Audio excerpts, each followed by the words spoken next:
Okay, perfect.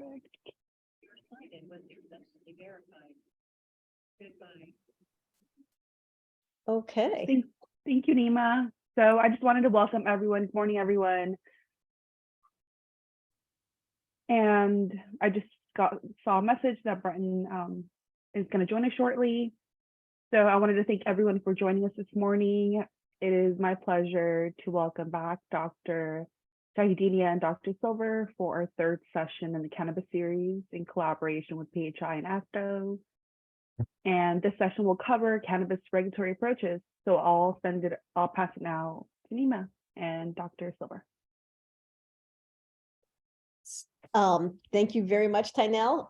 So the team this morning is Dr. Nima Shahidinia. I think most of you met him, who's recently joined us at PHI and just completed his doctorate on medical cannabis. And I'm Dr. Lynn Silver, pediatrician, director of the Prevention Policy Group at the Public Health Institute in California. Same as last time. I think most of you probably heard that spiel already. And also, we are part of the team. I coordinate the Getting It Right from the Start program at the Public Health Institute that's been working on trying to develop frameworks for cannabis policy that can really better protect public health where legalization is moving forward. Kind of no matter how you feel about legalization, whether you're for it or against it, it's the reality that it's moving forward across the country and we have to deal with it where it's happening. So what I'm going to talk about with you this morning is sort of a conceptual approach to potential policies for regulation of the cannabis markets that can help mitigate some of those effects. So first of all, just recalling one of the reasons that, we wanted to decriminalize cannabis, and in many cases, the movement to legalize was really to reduce mass incarceration. And the very heavy burden of arrests, which had a very disparate distribution across racial and ethnic groups, hitting the poor and people of color much harder. And that's really one area where we have made significant progress over the last decade. This is just California. And we've seen between 2009 and 2020, a 98% decline in marijuana possession arrests. They went from being 62,000 of them to 2,700 in just, this is too loud. Just let me know, okay? If people are, if you can mute, because I think we're hearing some background conversation. So as you can see, and this is, something that happened in all age groups, very remarkable decline in arrests, which is a really, I'd say, fundamental positive outcome of decriminalization. In particular, you don't need to legalize commerce to get this benefit. This really comes from the decriminalization part of cannabis policy. Other things that we're seeing and that are positive are an expansion of research on pharmacological uses, as well as on harms and on best policy approaches.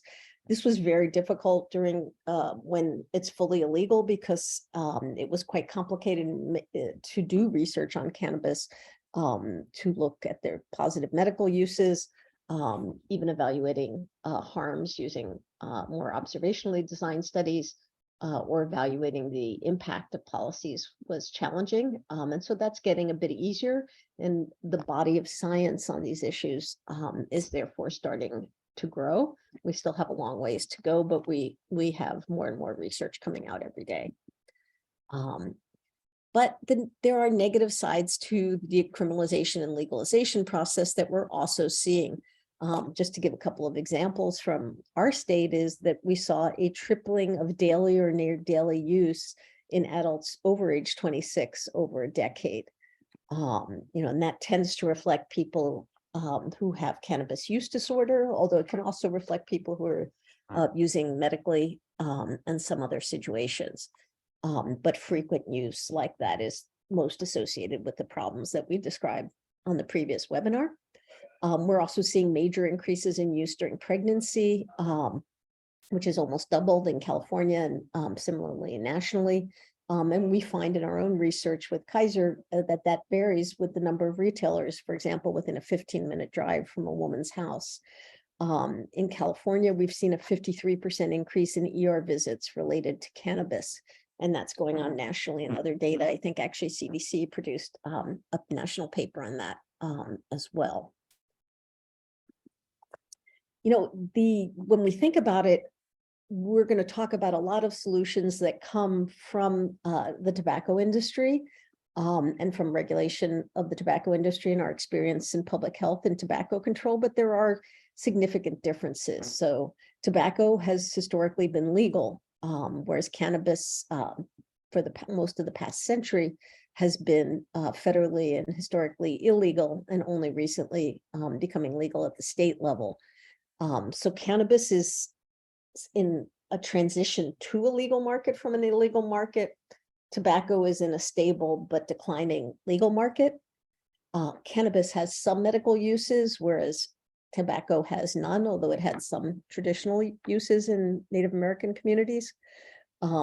Tobacco, we've grown the perception of harm over the last 80 years since we figured out that it caused lung cancer and other harms, whereas cannabis, probably incorrectly, we're seeing a declining perception of harm in the population, quite dramatic. Cannabis has major criminal justice issues to be addressed, whereas tobacco has some, but much more limited. But they have things in common as well. Both are addictive products that are harmful to many people. Both are a source of pleasure to their users. But the cannabis markets have been transitioning from small producers, small farmers who were growing illegally, and some cartels, to an increasing presence of large corporations, although they still don't dominate it, I would say. Whereas tobacco has had longstanding corporatization with major companies like Altria and so on. So those are just some of the parallels, but also the differences when we think about how do we apply lessons from tobacco control to cannabis markets? How do we avoid the cannabis industry becoming the next tobacco industry, which is one of the risks that we're facing and that we want, I think, to use our laws and regulations to avoid.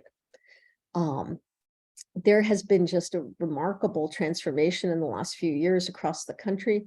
Today, only 3 states have no form of legal cannabis, whereas the vast, actually, I think it's 24 now this year, have legal recreational cannabis. I used to know all these numbers, but they change every month now. It was 19 last year. Have legal recreational cannabis, and the rest have some form of medical cannabis. And that is changing really by several states every year. So it's a very fluid situation. And because of this, almost all these states are dealing with building their laws and their regulatory frameworks. Many of them have passed a basic law legalizing. However, they're still building their regulatory frameworks and trying to define how these systems will function. Others, so there's only 24 with legal adult use, which means that half the nation still has not created a legal adult use system. If they decide to do so, there's still 26 states where we can do better in how that is set up if there is timely and appropriate action to create better frameworks. So it's still Schedule I federally, and there's been this policy of federal forbearance where the federal government doesn't intervene in state legal markets for the most part. But the cannabis industry is really becoming a juggernaut with increasing political power, prominent politicians joining the payrolls of lobbyists, working on cannabis-related issues. We see companies like Altria, the former Philip Morris tobacco company, and Constellation, a major alcohol company, are actually the financiers of some of the lobbying groups like CPIR that present themselves as neutral stakeholder coalitions. They have bought into the market through Canada. And there is really growing pressure on both state and federal governments to legalize, not just decriminalize cannabis, but legalize the creation of a for-profit industry. And the industry is acting globally in many other countries to try and advance a similar path of legalization, usually initially of medical cannabis and then of adult use cannabis. In 2023, we've seen a lot of behaviors that remind us of the tobacco industry. In California, for example, we've seen the industry disseminate misinformation, demand radical tax cuts, demand deregulation, try and end local control, successive efforts to compromise smoke-free air that had been originally assured in the legalization process, firsting allowing on-site consumption lounges, then smoking in parks and beaches, now trying to create cannabis restaurants where you can smoke in a restaurant years after we banned smoking in restaurants and bars for tobacco.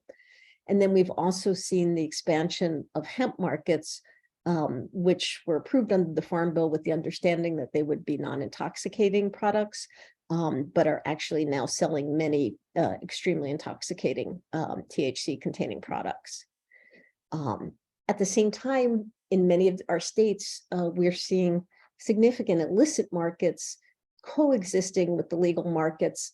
And in many cases, the illicit market did not shrink with legalization, but rather because penalties were reduced, they flourished and even expanded in some cases. In California, we've seen the entry of some major new cartels growing illegally in different parts of the state and creating significant problems with water theft and resource usage and violence. Just one example of misinformation in California, for example, the industry saying and getting published in the press that only 85 of the state's 500 municipalities allow retail cannabis sales. And they're putting out this information to try and pressure to end local control, when in reality, 281 allow them, and most of the state's population lives in those areas. That's just one small example. Three of the areas in particular where we're seeing the cannabis industry borrowing approaches that the tobacco industry used and that are quite worrisome are the manipulation of potency of products, which increases the risk of addiction and of psychosis. The creation of flavored products and other diverse products that we know attract youth. And the use of misleading marketing and a lot of marketing that's clearly appealing to young people. This is actually a RICO case, a racketeering and conspiracy case for the US against Philip Morris. And this was the decision of Judge Kessler in 2006. And it was about the manipulation of cigarettes by the tobacco industry. And she said, defendants have long known that nicotine creates and sustains an addiction to smoking, and that cigarette sales and ultimately tobacco company profits depend on creating and sustaining that addiction. Defendants have designed their cigarettes to precisely control nicotine delivery levels and to provide doses of nicotine sufficient to create and sustain addiction. This was her very pungent observation about the tobacco industry, what was this, 17 years ago? And unfortunately, we're seeing a very similar type of situation emerging in the cannabis industry, where the traditional botanical product is being manipulated to increase the levels of the addictive main ingredient, THC, in ways that intentionally or not have the effect of creating and sustaining addiction more extensively. So this is a very worrisome trend. To what extent, which leads us to ask, to what extent are our cannabis policies addressing these very significant challenges? It varies very widely across the states. We have some states with better laws and states with weaker laws. But if we look across many of our states, we have what I would call a recipe for worsening addiction. With many states allowing extensive marketing, you'll see billboards on the highways in many states, for example, which children will see. Relatively few states restricting the potency of products or not allowing flavored inhaled products, the cannabis equivalents to flavored Juul e-cigarettes. Most states have provisions saying no misleading claims, but health and therapeutic claims are flourishing, and there's very limited structures for actually adequately monitoring what's being said or enforcing that. Some states placed significant limits on the number of licensees to try and right size the cannabis market and not flood communities with cannabis businesses, but others did not. Some allow local government to control that, others do not. While almost all states have some form of health warning, most of them are quite weak. In many cases, sort of a long run-on sentence. They're very small type. They're hidden on the bottom of the package, so they're pretty ineffective. Why there's a lot of discourse about economic equity and cannabis legalization being a path to bringing the wealth associated with cannabis back into the communities that were harmed by the war on drugs. In reality, most states have relatively weak provisions to assure that social equity applicants receive licenses. Some of the positives are most states do actually have some level of local control. Most states have taxation, unusually significant taxation. Many states are moving towards automatic expungement of criminal records for possession, which is very, very important. Most states have followed a specialized business model, so cannabis is not being sold in supermarkets. Those are some of the more positive steps. So what's the result of what we're seeing right now, and then what could we do about it? One, very disturbing factor is in tobacco, about 80% of kids start smoking tobacco using flavored products, a strategy the industry has perfected and that the FDA is now starting to address. And basically, we've let the cannabis industry have a kid's menu too and do exactly the same things. So even as we were trying to ban flavored tobacco in California, the new cannabis industry was created selling flavored vapes and other products. And that's a real problem.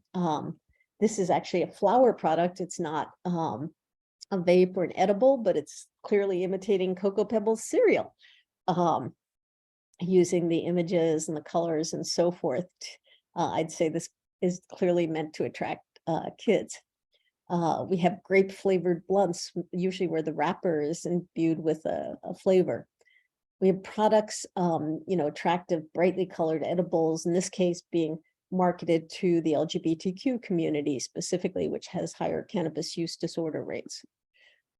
This is a typical vape that a high school student might be using, grape flavored, bright pink, looks like a memory stick, very similar to Juul. And yet a single vape cartridge can have the number of intoxicating doses of a keg of beer. So it's very easy for a lot of people to get stoned or very stoned with these.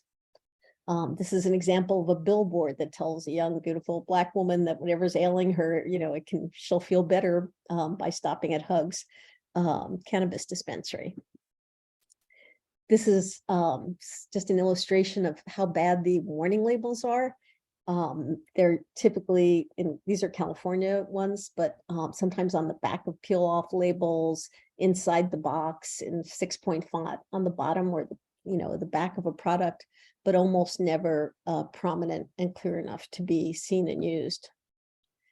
We saw the return of Joe Camel, the famous tobacco advertising icon, who was, according to the Journal of the American Medical Association, one of the images that children by age 5 were associating with tobacco, appearing as the logo of Corova. Actually, this was a cow versus camel, but it was a very similar idea. We're seeing the return of smoke-filled bars with the creation of cannabis lounges or on-site consumption lounges. So the question you have to ask is this the legal market that we want to create, and what can we do differently? The way I see it, when you look at cannabis, we have very high and growing levels of population exposure. So, the rates of use are not 1% or 3%, they're, 20, 30% of the population are using, sometimes more. When you combine that with mass commercialization of more products and riskier products with more THC, and also a very wide diversification of tastes, of presentations, of types and modes of use that have significant harms, you really create a formula that can have a significant population health negative impact on issues like neonatal outcomes, on issues like incidence prevalence of serious mental illness. And those are not to be taken lightly. So cannabis won't knock you dead like fentanyl, but it can cause significant population health harm. So what should we be doing? What are some of the policies that we should be adopting to address this? And first, I think we should recognize that this is an area of uncertainty. So the CDC does a brilliant job creating the community guide for preventive services, the clinical screening guidelines by analyzing the evidence and the science on these interventions. And our situation with cannabis policy is that the evidence on the effectiveness of different policy practices is still emerging. So there's, new papers coming out every month, but it's not anything like the evidence base for tobacco control, for example. So we face a situation where we really need to apply many lessons from tobacco control and alcohol control for what policy systems and environmental change approaches can be effective. So those fields are providing strong guidance. Ideally, we'd love to say you could wait until all the evidence is there before we take action, but that's not the real world because we have this rapid legalization going on all across the country. It's not waiting for anything. Regulatory frameworks are being written every day. And so we really have to try to advocate and regulate and legislate amongst all this uncertainty to the best of our ability with the best evidence that's out there. That is, I think we should acknowledge, still imperfect. So what I'll be describing to you is based on research that our group has done, interviewing experts around the country systematically, and reviewing the literature and trying to develop a framework for what might be the potential best practices for regulation of cannabis as it's being legalized. But I would not tell you that we have randomized controlled trials on this. On policy, you rarely do. We have some observational studies and increasing epidemiologic evaluations, but it's still early. So first of all, I think we want to ask, what are the goals of legalization? What are we trying to accomplish? And the first thing is, I think, to not drive up consumption, to allow legal access, but not increase youth. The second is to protect social equity, both economically, but also in terms of health harms. The third is to protect our youth and public health, and in particular, vulnerable populations. So the strategies that we use to create this market and to regulate it should seek to serve those fundamental goals. And they include, a variety of strategies from public health primacy to protecting smoke-free air, to equity and licensing. And I'm going to go through some of those strategies. First, I think the question is, if you are legalizing commerce, you should first and foremost end unjust incarceration and automatically expunge criminal records for crimes, for nonviolent crimes like possession, so that people can live their full lives and benefit from scholarships and other things that they cannot with a criminal record. I believe, and this is not a popular viewpoint, that if we allow legal access, we should do so in ways that minimize or eliminate the profit drive behind that. And that we should consider using an alcohol monopoly-like approach where you have either public stores or a contracted public utility non-for-profit that provides legal access, but is not driven by maximizing its sales. And in this way, legal access can be allowed without driving up consumption. That is not a popular view in the United States. It's being used by several provinces in Canada, And by one city in the United States, it was widely used in the United States for alcohol quite successfully in the past. That can be done at the national level, state level, and also at the local level as an optional approach. When you think about, we have to have a set of approaches to regulating products. So in some states, they're really just focusing on issuing the licenses, but not creating the criteria for what a safer product is. They may be creating that through testing rules, saying you can't have these pesticide residues. But in fact, most of the risk from cannabis products comes not from the residues, but from what's intentionally in the product, the THC, CBD, and other cannabinoid content, although there are risks associated with impurities and other issues. So you need to have clear authority to regulate products and not just issue licenses. You want to put some limits around product diversification and the trend towards increasing potency in the marketplace that we described last time, where flower has gone up 5 to 10-fold in potency, and we have products that are almost 100% THC. How best to do that is one of the most challenging areas, where I think we're all still working on it. You want to prohibit designs and flavors that are attractive to kids, because we know that increases youth initiation.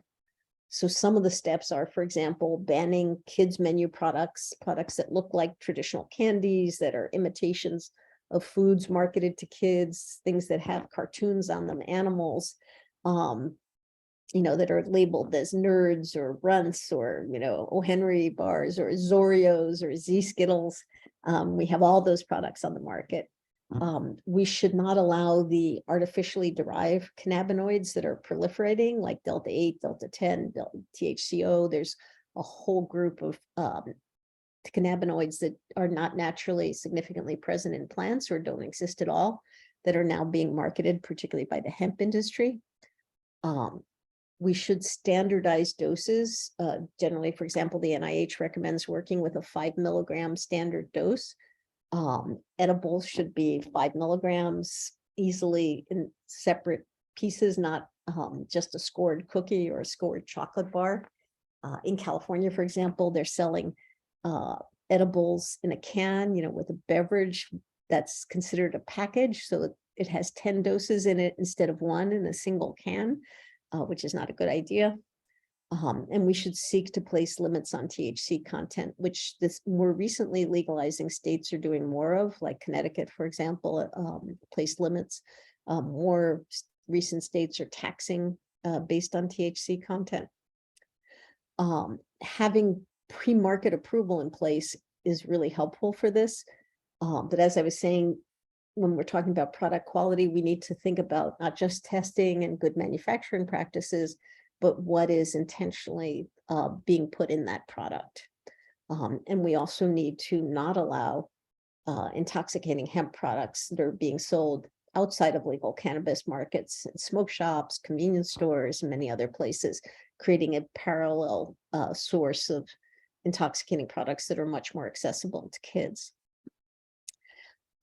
Another area of regulation that's critical is what goes into the formation of price of the products. So you do want to tax cannabis, and ideally we recommend taxing it based on THC content. New York State, the state of Illinois, for example, both do that. You can't tax it too high initially, because you are trying to facilitate a transition to the legal market. But if you tax it too low, you don't have the revenue to sustain an enforcement and regulatory system, and to put some of that benefit back into the community, back into cannabis use, substance use prevention, and back into protecting youth or other social investments. So you need to establish a strong tax base. You want, ideally from the beginning, to hard dedicate those revenues to the kinds of social ends that we'd like to see, like prevention, like supporting vulnerable youth, putting money back into communities that have been hard hit by the war on drugs. Some will argue to putting it into supporting incubators and facilitating ownership for social equity applicants. It's not a bad use. I personally feel like if government's going to subsidize business creation, they should subsidize healthier business creation, daycare centers, bookstores, other things in from social equity small businesses. I would not like to put my tax money towards subsidizing a liquor store, and I feel sort of similarly about cannabis stores, but there are differing points of view on this because it really is difficult for many social equity applicants to be successful, and some states are increasingly using technical support and assistance services, and that requires funding. We recommend prohibiting coupons and discounting. These are strategies that have been used in tobacco control as well, because we know that promotions and discounting, lower price, and particularly favor youth purchasing, and tend to get people to purchase more than they would otherwise purchase a product, just the same way it works in the supermarket. What kind of retail market do you want? You want ideally to have enough legal access that people can purchase the product without buying it from the dealer on the corner. But you don't want to have, more dispensaries than you have Starbucks or supermarkets in your community.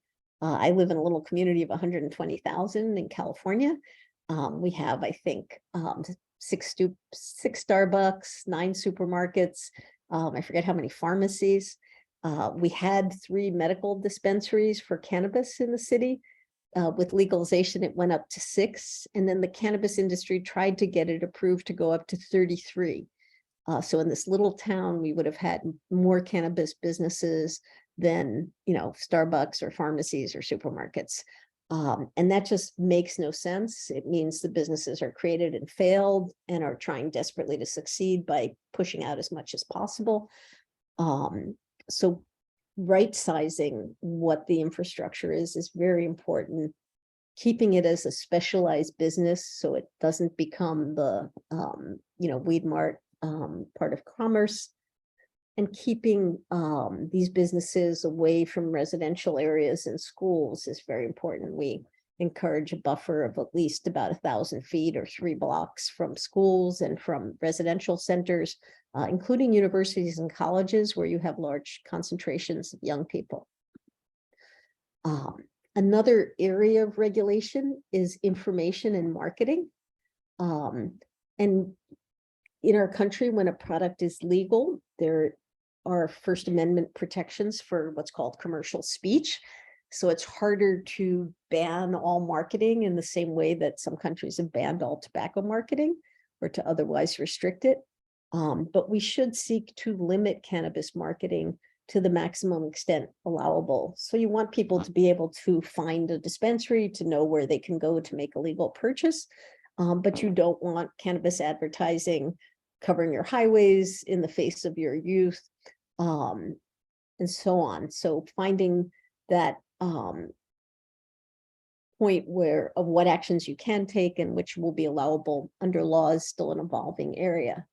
At the same time, you want to provide consumers with accurate information about how they can reduce their risk, use the product more safely if they choose to use it, and what the principal health risks are.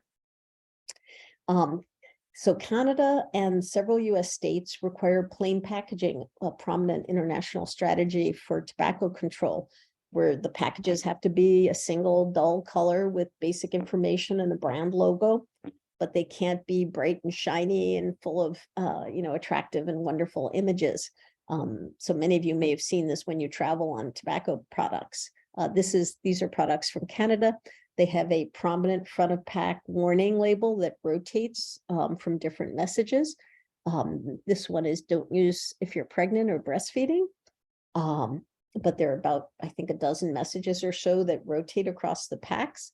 This is the system that the FDA is now seeking to adopt this year for cigarettes, with an additional component of having a graphic warning, a pictorial component, which we found is more effective for communicating. We've also done research on this for cannabis and found that front of pack graphic warning labels work better for communicating information. We did some of that research with the University of Wisconsin. This is an example of a flyer you could give to consumers with key health information, health warnings, as well as safer use information. We have an example on our website. Many states have banned billboard advertising, and most states have used the alcohol industry voluntary criteria of audiences not more than 30%, not more than 30% below age 21. But that's actually a terrible criteria. It means nothing. It's just the general population composition.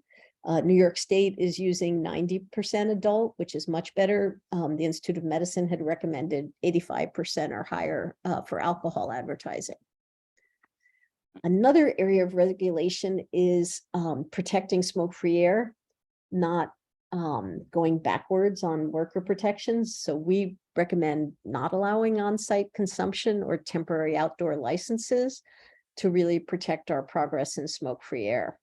Cannabis secondhand smoke is actually quite toxic, similar or worse than tobacco smoke. This is just an example of an outdoor event at a concert. We strongly recommend in the area of regulatory authority, preserving local control. It's complicated because it does mean that your legalization process moves forward more slowly as you win over communities to allow legal cannabis. But we've learned from tobacco control that local communities tend to be the sites of innovation and learning. And we think it's worth that slowness to try and find the right solutions for each community. We recommend that conflicts of interest be rigorously controlled. You know, none of you would allow the tobacco industry to be on the regulatory board for tobacco or the scientific advisory board. And yet that is happening all across the country for cannabis. So you need ways of listening to the industry, of getting their input, but not having the industry control its own regulatory bodies. We recommend having regulatory authority under public health. It literally took us hundreds of years to get tobacco under the FDA, for example. But cannabis in most cases is being regulated under consumer affairs, economic development, other areas, weakening the strength of the public health approach. And really structuring it so that as the industry is creating, it can meet current demand, but driving up demand and building this into a growing economic sector is not a goal.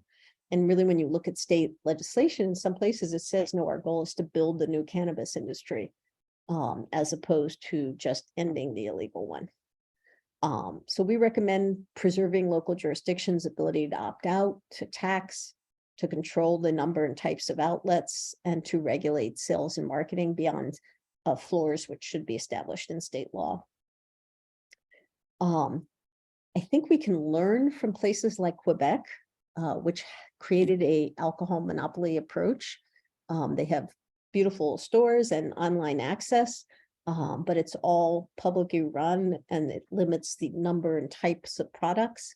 The surveys of Quebec residents have demonstrated satisfaction and that they feel like they can obtain cannabis if they want it.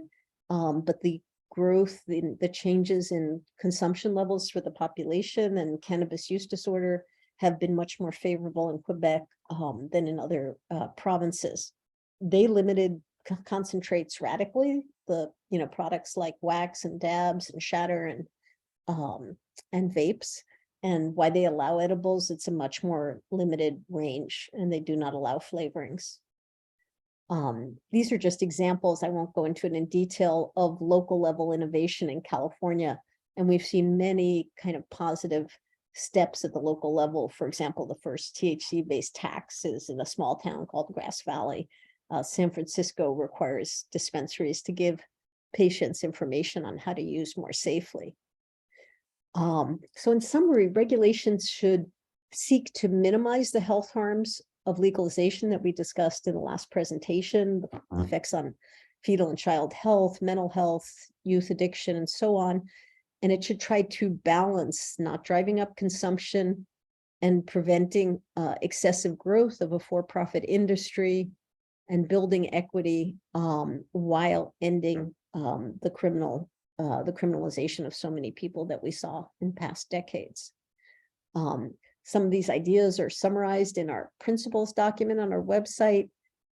These are model laws for local government in California, but much of the language could be used elsewhere.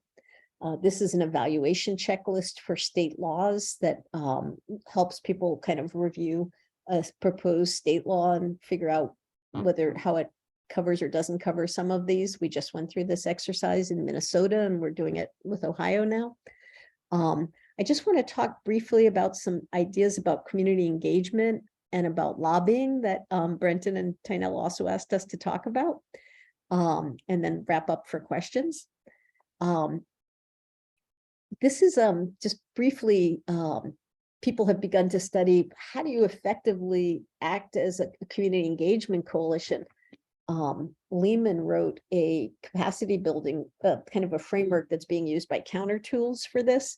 And they talk about two mechanisms of change. One is sort of building up the individual self-efficacy of people who are, leaders of coalitions like DFC grantees to coordinate these activities.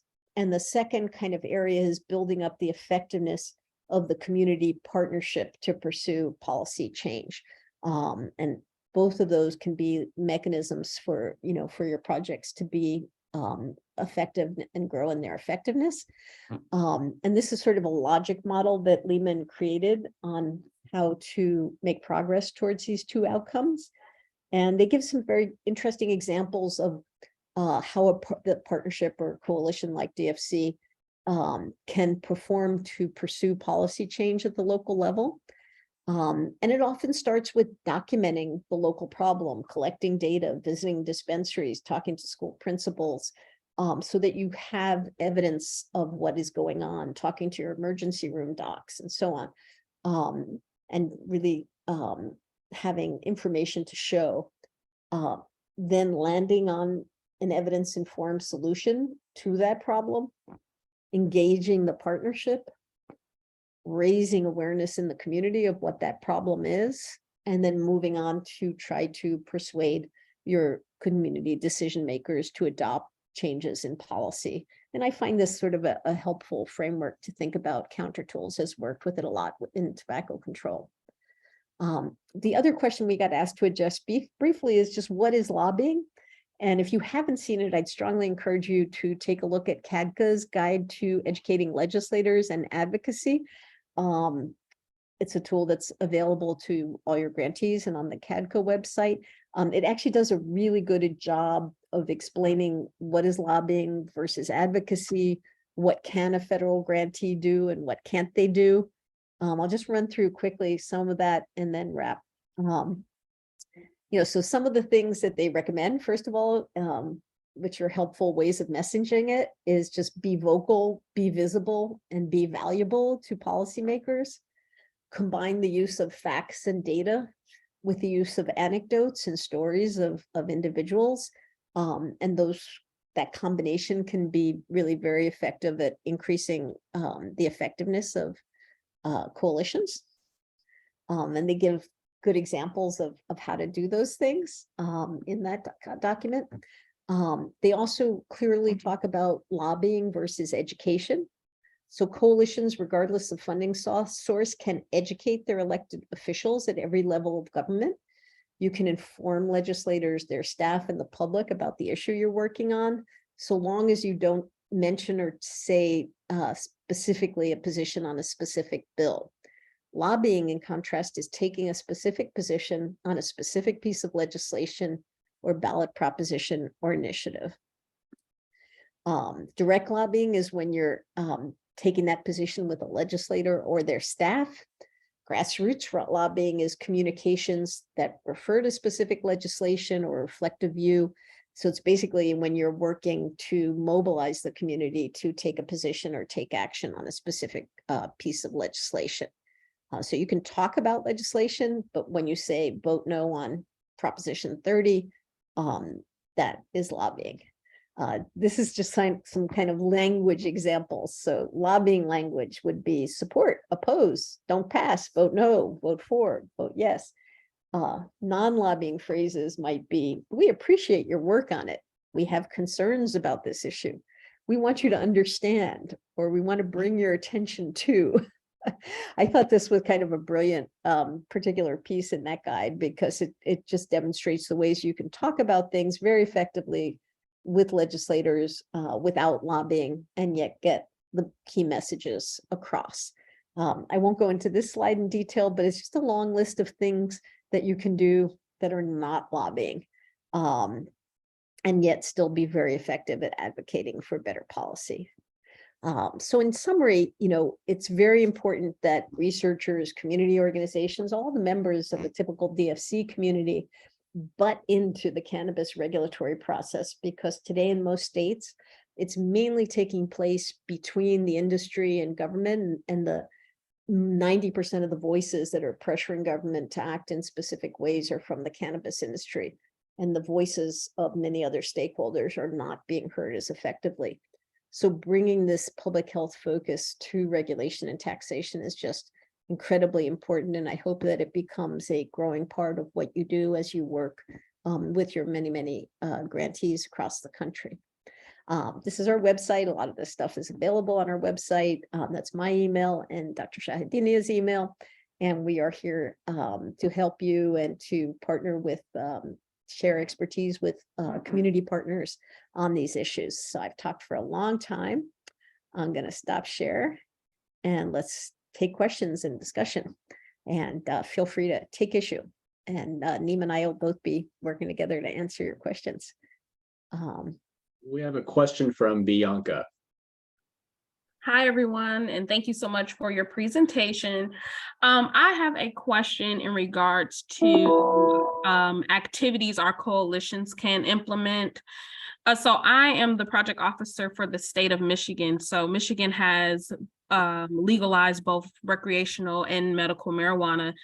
And I do have some recipients where they live in communities where there's one single billboard, and that billboard space is currently being occupied by their local marijuana dispensary. So I'm starting to see a lot of coalitions reaching out to their local dispensaries to begin some initial discussion. So my question was, in addition to like sharing things like trainings or lock boxes with those local dispensaries, are there some other talking points or activities our coalitions can implement? Well, if you go back to that Lehman framework, how can you document the problem? For example, can they interview kids in the community and ask them how many of them have seen or remember the cannabis billboard? You may find that 90% of the, 7th graders in the community can tell you what it says. Or even if you can get 4th graders, and so you may be able to take that information and document it if you want, for example, your city to say no billboards, no cannabis billboards, because billboards are typically an example of advertising that kids are obviously going to see. You can take that information to your policymakers. One bill that was proposed in California was one that would just say, okay, you can have a billboard, but it could just have the name of the business and the address, which will be much more boring to kids. There's a lot of different ways to approach that. They can't say vote yes on the billboard bill, but they can document the local problem, educate local policymakers, educate other community partners about it, propose solutions, and do almost everything up to actually lobbying for a bill. And also, people are still people. So individual people have the right to manifest their opinions and to lobby on bills. They may not be able to do that in the role of a DFC grantee organization, but they can act as individual human beings outside that role, or working in tandem with other community partners where the coalition goes and educates on an issue and other people from the community make a specific ask to policymakers, for example. So there's a huge amount you could do. I think that CADCA document that we shared is actually very helpful for really giving a lot of very concrete examples of approaches you can take to addressing a problem like that billboard in your community.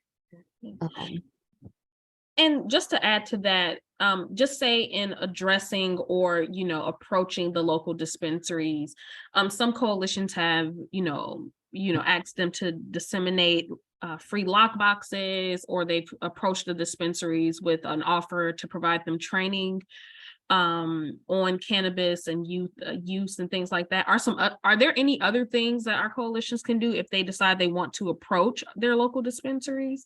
Because I'm pretty sure the initial kind of introduction can be a bit tense or awkward in a sense, but are there some other suggestions that you may be able to provide? Well, first of all, there's no restriction on asking a private party to do something, so that's not a lobbying issue. One thing I think is, they can do is ask dispensaries to give a flyer to all their customers with information on safer use and key health warnings. We have an example on our website of such a document. We're actually going to update that shortly, but that's a simple thing they can do. You can ask them to stock lower THC products. It's harder to tell them not to sell some of the high potency products, but something they can do that might not hurt their business at all is to actually just stock some of the lower potency flower and smaller edibles, so that people at least have a choice of less harmful products, because some of the trends in the industry are now that you can't even get those. So information, stocking safer products, being really rigorous. I would say really asking them not to recommend cannabis use to pregnant women, to educate pregnant and breastfeeding women not to use cannabis, which they don't. Like some of the surveys have found maybe 60% of cannabis dispensaries will recommend use to a pregnant woman who comes in and says she's nauseous. And we're confirming that here as well. That was a Colorado study that was done initially. I think that's a very simple step that you might get a decent response to. So you can work on those voluntary issues. At the same time, you can ask them not to sell flavored inhaled products because they attract kids. That might be a tougher one to win. I'm trying to think of what else you can get them to do voluntarily.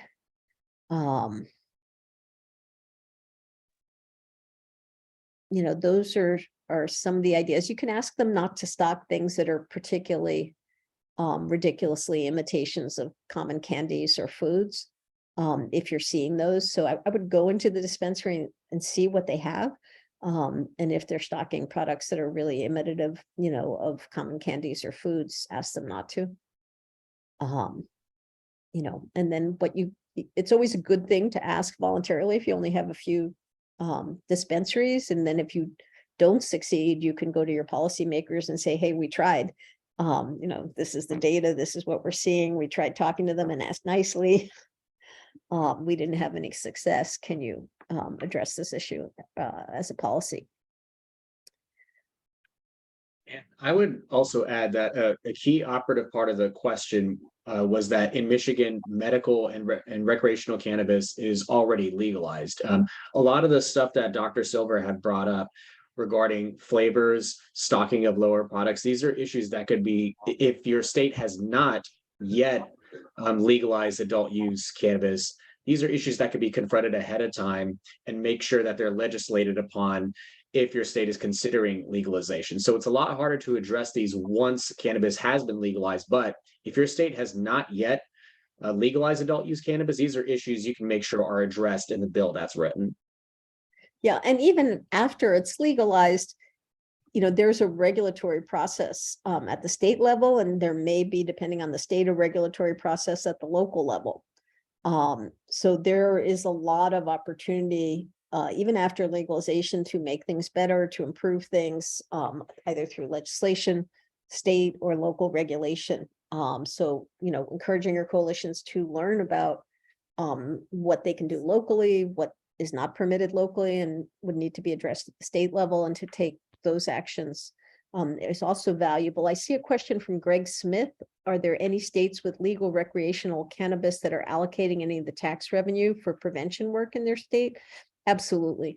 A number of states do that. In the state of California, actually, that's one of the positive things that we had, and a substantial part of the revenue from taxes has gone into community reinvestment in low-income communities, the creation of the Youth Prevention and Education Fund, which is financing programs for vulnerable youth across the state, and substance abuse prevention programs, but also programs that are more general about working with youth who are facing social challenges. There's a significant stream that goes through the Department of Corrections to actually work with justice involved youth and try to keep them out of jail and into diversion and other types of youth programs, so that they do not end up in the criminal justice system. So there's, and a number of other states have different types of investments, sometimes more general social investments, sometimes more specifically focused on substance use prevention. I would strongly recommend that a portion also go to public education campaigns on cannabis, and a cannabis control program similar to what we have as tobacco control programs in communities across the country, to actually build those community coalitions in that work that can address the needs for improving cannabis policy over time. That requires conscious investment as well, and it's important. In California, for example, also funded childcare with cannabis tax revenues, which is the single largest block. Who else has questions?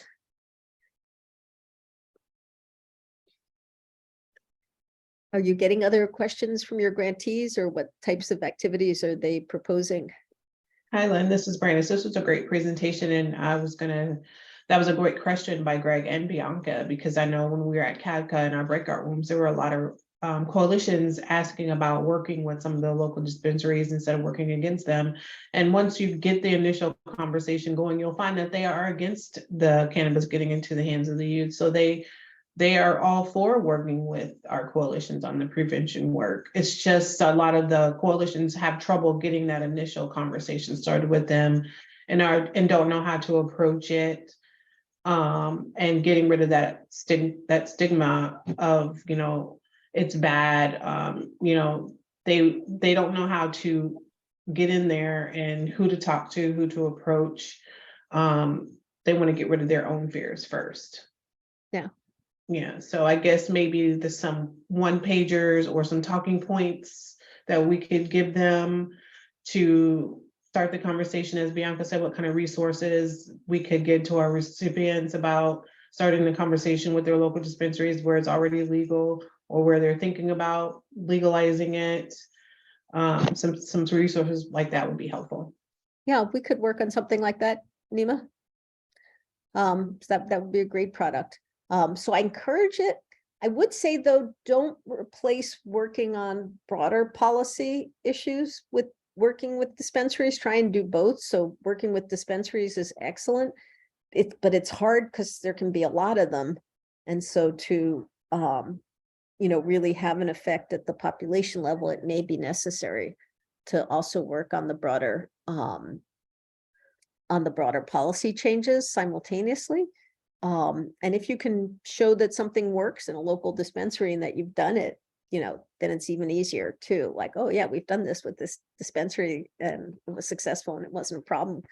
Let's do it everywhere. But yeah, I think we can work on a tool like that.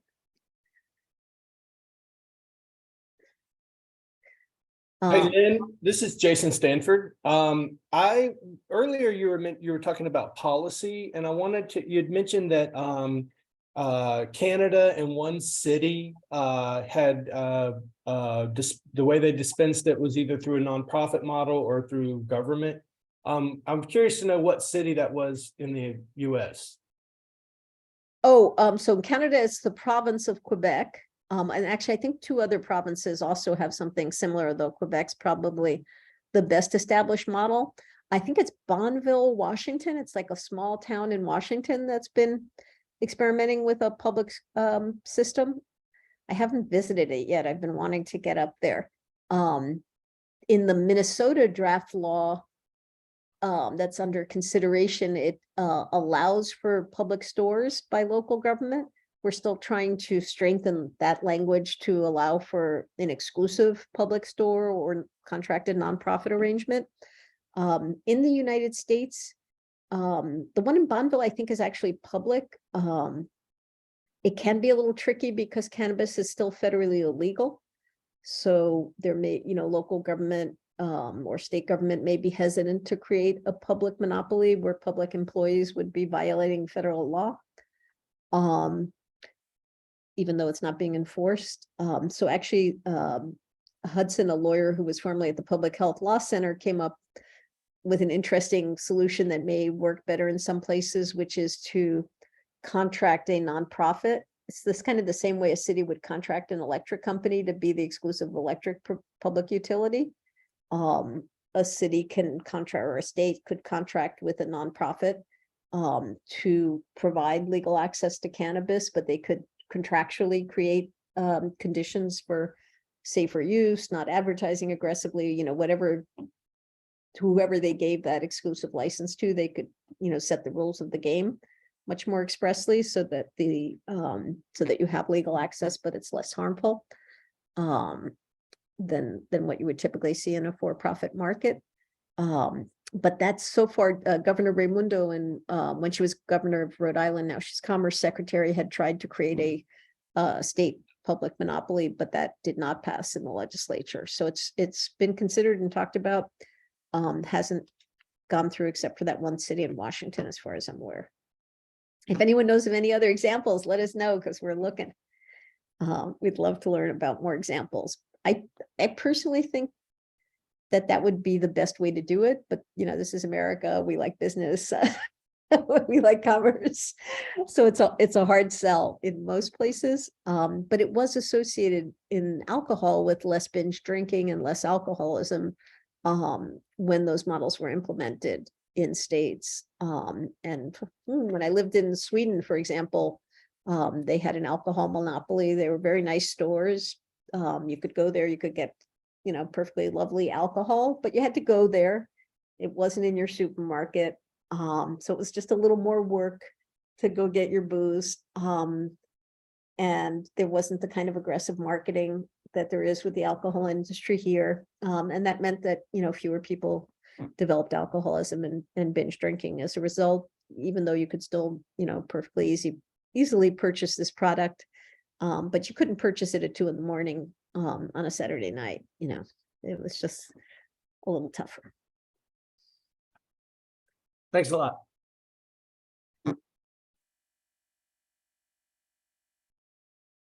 Does anyone else have their hand up that we're not seeing? Nima, do you want to comment on anything? I did this one, but or Elaine? So I hear you talk about, how most companies are saying that, products are not safe for pregnant or breastfeeding women, but yet the numbers are still going up for their usage. So how do you feel, or what do you think will be a good way to kind of combat that, especially with maternal health, how it is here in the US, and then just adding, legalized cannabism to throw that in there? Like, how do you feel is a good way to combat that if most companies are already saying, hey, it's not for pregnant or breastfeeding women? Oh, no, it's the opposite. Most dispensaries are recommending it to pregnant and breastfeeding women. Oh, yeah. Okay. Most products carry some warning in most states against use, maybe all states, against use during pregnancy. They tend to be weakly worded, like it may be harmful if consumed during pregnancy. The Canadian warning and, the College of Obstetrics and Gynecology says do not use if you're pregnant or breastfeeding, much more clearly. Okay. But the dispensaries are not doing a great job on that. At least we're doing some more mystery caller stuff. So the labels they have the warning labels, but it's weak. So we It's should hard to probably get have small, it's a hard to- stronger wording. Yeah, like I would encourage front of pack graphic warnings on a number of different themes. Like it doesn't help to have 10 warnings at once on a box. So what the tobacco research has shown and what's being used in many countries is the rotating warning approach. So, you know, a 10th of the packs have a warning on pregnancy, but it's big and visible and has a picture. A 10th have a warning on not using while you're driving, and it has car accident. You know, a 10th have a warning on psychosis or with high THC products, for example. Another one, you know, has a warning on go slow with edibles because, you know, it takes a while for them to be absorbed. That approach, the literature suggests, is the most effective communication approach. There's been some research questioning whether warning labels during pregnancy can have kind of a negative loop with women rejecting them. I'm not convinced of the research, but it is out there with some concern. But I think right now we're in a situation where a lot of women just don't know it's bad for you and bad for your baby, significantly bad. And so just actually getting that message out there, also encouraging clinicians in the community to educate women is another action step, not to use during pregnancy. But we're just completing a new study now with Kaiser Permanente with, you know, hundreds of thousands of women. And it's reaffirming significantly higher risk of low birth weight, of prematurity. That's all very worrisome and our existing areas, big health inequities, especially for Black women.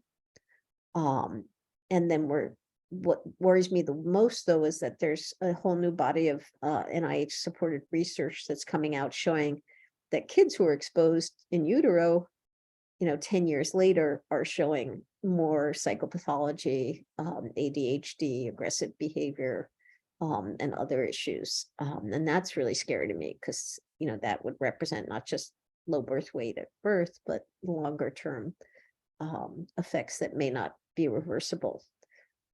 So I think being really educating in the community is about not using during pregnancy and breastfeeding is a good area to invest time.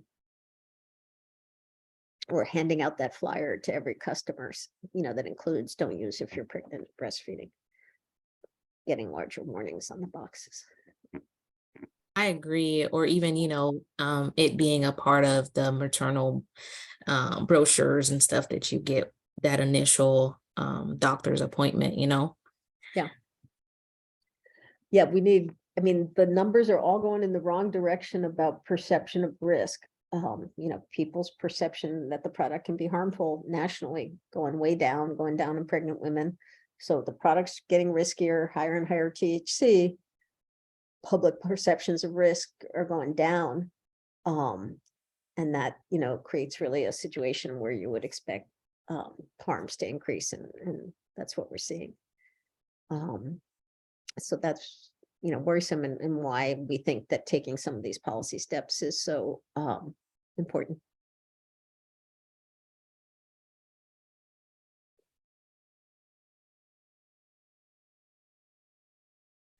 So I guess we've gone over a few minutes, you know, as before, putting my email in the chat. Nima, do you want to put yours in there? Sure thing. And, you know, our website has some of this material.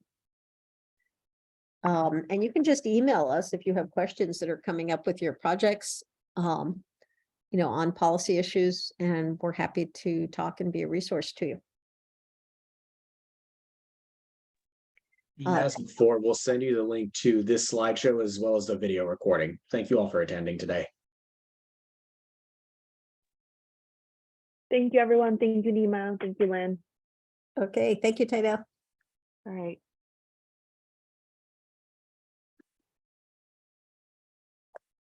Oh, stay on a second, Nima.